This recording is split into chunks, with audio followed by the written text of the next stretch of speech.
Hey guys, I hope you had a wonderful Christmas. Today's video is about grocery haul here in the US na healthy and organic. It's pricey pero worth it naman kasi I believe na food is medicine. So dapat more on whole foods and cleaner ingredients.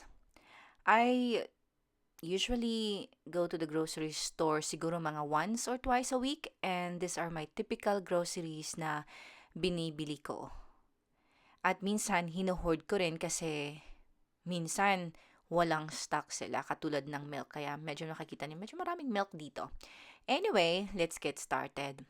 So yun na nga, whole milk. Ito yung recommended ko na whole milk dito.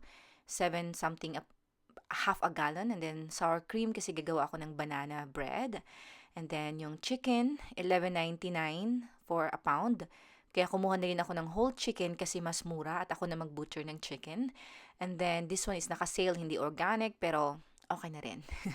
And then bacon, I eat Sunday bacon sa Sunday. Puff pastry kasi nga ito yung ginagamit ko for my appetizers nung Christmas or Thanksgiving. Half and half for coffee. Ito yung organic na eggs na $7.99 a dozen. Dito nung pumunta kami ng Florida, $12.99 a dozen. Mahal. And then this one, new found na waffle. And then sweet peppers nilagay ko sa itlog in the morning. And then carrots.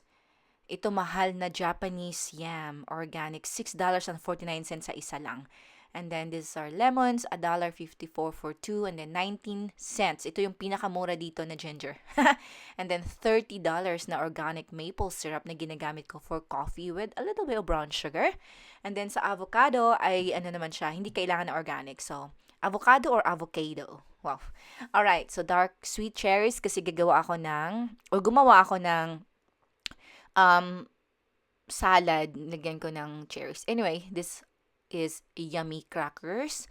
Medyo mahal, pero okay lang.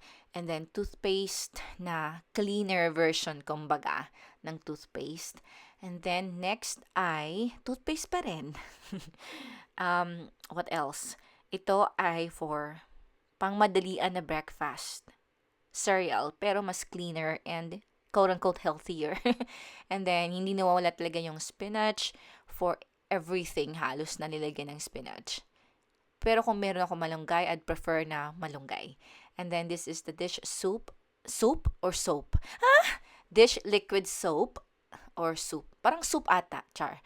Joke lang. Anyway, sandwich bags. Minsan nag-ano ako ng peanut butter and jelly. Ito yung ginagamit ko for quick na lunch. Then throat coat para sa ubo-ubo or pwede na rin pang mint for fresh breather. Alright, so a total of 224 and 1 cents or cent. Ang daming ganap. Anyway, those are my grocery haul at sana na-enjoy nyo and better choices for 2026, diba? Thank you guys for watching and as always, you guys take care.